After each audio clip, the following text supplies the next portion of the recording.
Sebenarnya orang yang mata hooded eyes macam Mama yang dia tebal kelopak mata dia ni memang tak mudah untuk kita buat pakai eyeliner. Nak cantikkan mata kita melalui eyeshadow memang tak mudah sebab berat. Bila kita pakai, walaupun kita pakai eyelid tape, kita pakai eyelid fade whatsoever tu, dia tidak menambah Mama pakai.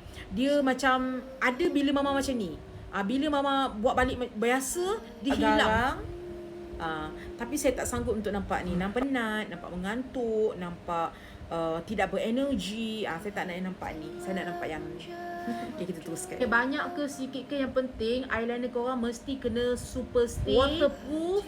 Sebab yang Mama pakai ni kan korang, dia natural base tau. Tidak ada alkohol, tak ada paraben. Memang safe and pure. That's why kenapa Mama suka. Dan dia tak murah. Ini bukan eyeliner yang saya pakai. Tengok. Dia memang smudge. Dia dah comot dah. Tengok yang saya punya ni, dia masih stay. Nampak tak? Best kan? Tengok mouse squeeze ni. Tengok.